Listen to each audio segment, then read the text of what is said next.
पीछे लगा देता, ये लगा देता। अरे ये गिरेगा नहीं, खोलो। गिरेगा नहीं।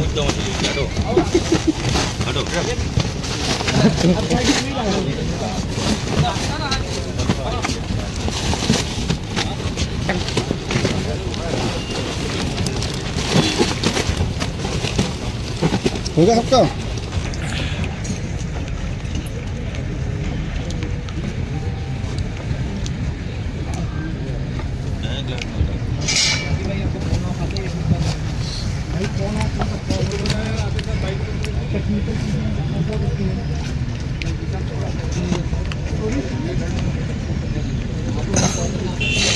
कितनी मछली डाली गई हैं?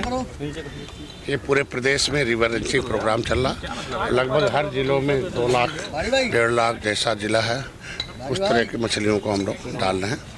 और ये रिवर रेंचिंग इसलिए कराई, पहले तो बहुत छोटी मछली डाली जाती थी, अभी हमने पिछले साल से ही हुआ बड़ा मछली करके डालो, जिससे इसकी मोर्टेलिटी रेट कम हो और वहाँ जल्दी से बढ़ जाए, जल्दी से कोई उसमें। ये जल जीव का स्तर जो है, अभी तक तो ये था कि केवल मछली लोग मारते थे और उस पर पता चला कि उसके किनारे रहने वाले जो मछुआरे थे वो निर्भर भी हैं, तो उनके आय में वृद्धि हो, रोजगार बढ़ जाए, राजस्व बढ़े और मेरे नदी का जो जल जीव का जो स्तर है वो आपस में बैलेंस हो जाए। उसके लिए हमारी भारत सरकार ने और राज्य सरकार दोनों मिलके इसको हमारा ये मछली का बीज पड़ रहा है। और आज के दिन में गोमती में हम लोगों ने 2 लाख मछली डाली है और आगे भी हर जिले में चल रहा है। मछली की कौन सी वैरायटी है? क्या ये इसमें देखो मेनली रोहू, कतला, नैनी है। ये ज़्यादातर ये मछलियाँ यहाँ नदियों में रहती हैं और इनको इसीलिए डाला जाता है कि ये जल्दी से बढ़ जाती हैं और इसमें दूसरे जो है वो हर इसकी पसंद भी इस क्षेत्र के लोगों की रोहू, कतला, नैनी जो है ये ज़्यादातर इसी की पसंद है, इसी डाला जाता है। जल साफ करने में सहायक और निश्चित रूप से। और पहले हमारा नदी नाले ताल सब हरे भरे थे, तो ये देश हरा भरा था। फिर से हमारे प्रधानमंत्री जी ने इसीलिए कृषि और जल पर आधारित जितनी भी परियोजनाएं हैं, जितने भी कृषि पर आधारित हमारे ट्रेडिशनल सिस्टम उसे फिर से विकसित करने का काम किया है। इसीलिए इसको डाला जा रहा है कि मछली बढ़ेंगे, ये पानी भी साफ होगा।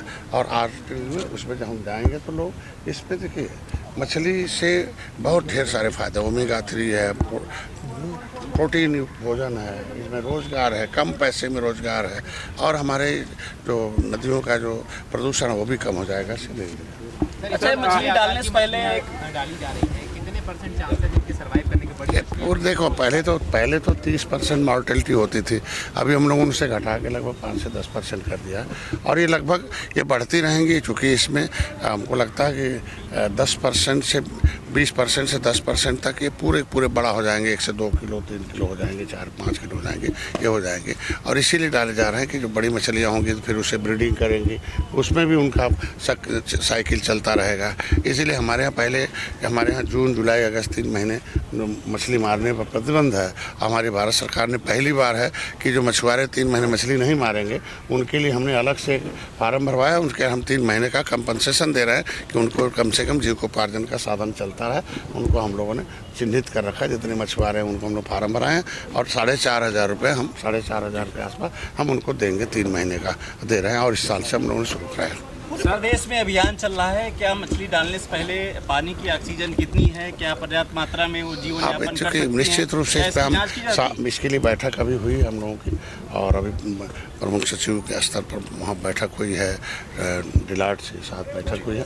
उसमें इस बात को मैंने उठाया था कि कम से कम जो प्रदूषण है वो कम हो जाए और इस बोर्ड को भी एक्टिव किया जाए जो इसके प्रदूषण को कम करने के लिए जितने भी सिस्टम है मानक उसको किया जाए। अभी हमको लगता है कि हफ्ते 5-6 दिन पहले बैठक हुई और उसमें लोगों ने तय किया कि नहीं, इस पे अभियान के तहत अब मछलियों को हम नदी पानी को व्यवसाय के रूप में लाएंगे और लोगों को जल आधारित लोगों को आय का स्रोत बढ़ाएंगे और उस पर हर जितने भी विभाग हैं उसके उनको उस पर इन्वॉल्व किया गया और उनको हम लोग ट्रेनिंग देंगे और ट्रेनिंग करके उनके अंदर जागरूकता लाएंगे, KCC देंगे उनको हम बीज भी देंगे, स्टैंडर्ड उनको सीड भी देंगे, उनका मार्केट की व्यवस्था कर रहे हैं। इस तरीके के सारे काम किए जा रहे हैं। सर बिहार में SIR के बाद रिजल्ट आ गया, अब उत्तर प्रदेश में भी SIR चल रहा है, क्या लगता है कि वोट बैंक पे असर पड़ेगा इसका?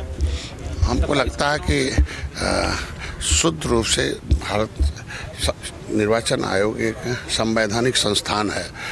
उस संवैधानिक संस्थान का काम ही है कि जिसकी उम्र 18 साल ऊपर हो जाए उसको वोट डालने का अधिकार मिल जाए, जो मरा हुआ उसका नाम कट जाए, जो 2 जगह नाम हो उसको 1 जगह हो।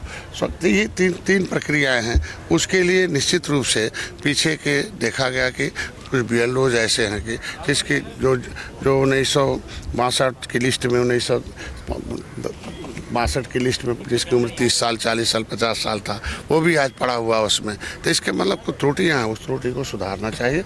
और उसमें सभी राजनीतिक दल, अगर हम वोट लेने के लिए बूथ लेवल एजेंट नियुक्त करते हैं तो इस जो मतदाता है उन्हें भी हम ठीक से मतदान प्रक्रिया सही हो जाए, उनके नाम सही हो जाए, उनके अंदर भी जाने, खाली ओटवे भर लेंगे तो उनका कागज़ और उनको अधिकार भी दिलाएंगे। तो मतदान का जो अधिकार है उसको सुरक्षित दिलाएं, ये भी उनके बूथ लेवल एजेंट का काम है। और ऐसा निर्देश हमारे माननीय मुख्यमंत्री ने हम लोगों को दिया है कि हम लोग भी जाकर उनको काम कराएं और सही में जिसका नाम खराब है उसको हटाया जाए, 2 जगह नाम उसे कटवाया जाए और स्वेच्छा से जिनके 18 साल उम्र हो गए उन्हें जुड़वाया जाए। ये इसमें किसी भी प्रकार का भेदभाव न हो। लेकिन अखिलेश यादव कह रहे हैं बिहार में SIR का खेला तो कर दिया, लेकिन उत्तर प्रदेश होता है चाहे वो पश्चिम बंगाल हो, वहाँ पर खेला चलेगा नहीं भारतीय जनता पार्टी। हम कह रहे हैं आज के दिन में अच्छी बात है, 70 साल में नहीं किया लोगों ने। अब कम से कम जागरूक करें, बूथ पर जाएं, अपना वोट सही कराएं, BLO को पकड़ें और BLO को जिम्मेदार, इन्हीं के समय के सब BLO थे ना, तो क्यों नहीं सही करा लिए गए। आज कम से कम उसमें सही कराने की व्यवस्था की जा रही है, सहयोग करें।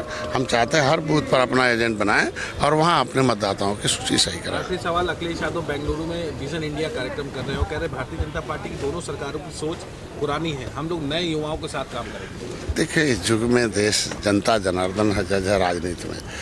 अभिभावक चाहिए, आज अनुभव चाहिए। अनुभव कैसे, आप नाव पर बैठे हम लोग तो अनुभवी ड्राइवर था, पतवार था तो हम लोग बैठ गए। अगर कहता नहीं आज हम नए हैं तो अभी हम लोग नहीं बैठते, उसको पहले से ट्रेंड था इसलिए बैठ गए। पूरे 15 साल का सोशल अनुभव मोदी के पास है, 15 मुख्यमंत्री रहे लंबे समय तक, फिर आज 11 साल से। इतना लंबा अनुभव दुनिया में शायद कोई पॉलिटिशियन नहीं होगा और जिसके हाथ में देश की पतवार है। इसीलिए अनुभवी आदमी की तलाश है लोगों को कि देश को चलाने के लिए लोग। अब देखो, राजनीति का अभिभावक चुनने का मामला है, कैसा अभिभावक चाहते हैं, गैर अनुभवी या अनुभवी। तो अनुभवी अभिभावक है मोदी, इसलिए उनके नाम पर लोग वोट दे रहे हैं और काम कर रहे हैं। उनका कहना ही एक गारंटी है, क्योंकि वो जो कहते हैं वो करते हैं जरूर। अर्थव्यवस्था सही करने के लिए कहा था किया, आत्मनिर्भर बनाने के लिए भारत को कहा था किया। आज देख लो, आज के दिन सशक्त करने के लिए सशक्त, विकास करने के लिए कहा। कौन ऐसा क्षेत्र है जिसमें विकास है? पहचान का संकट था उसे। तो मोदी की जुबान को लोग गारंटी के रूप में देते हैं और इसीलिए मोदी जिसके साथ खड़े हैं तो खड़े हैं। आप देखो, उनकी एक पहचान है कि आज के दिन में बिना भेदभाव के सभी लोगों के लिए कोई भी योजना हो उनको दिया जाए। हम तो मत्स्य पालकों को छोड़ रखा था। आप सोचो, कोई भी जब अर्थव्यवस्था की कोई भी मीटिंग होगी तो एक बार जरूर मछुआरों का नाम मोदी जी लेते हैं आज के दिन में। तो इसका मतलब आज पिछली सरकारों का क्या विजन था कि 67 साल में 3000 करोड़ रुपया दिया और 6.5 साल में 41,500 करोड़ रुपया दिया मोदी जी ने। तो मत्स्य मंत्रालय अलग किया। तो इसे विजन कहते हैं ना कि बिना सिस्टम के विकास थोड़ी होता है। तो आज के दिन में योजनाएं और सिस्टम के माध्यम से विकास होता है, इसलिए मोदी के साथ जनता है। ठीक है।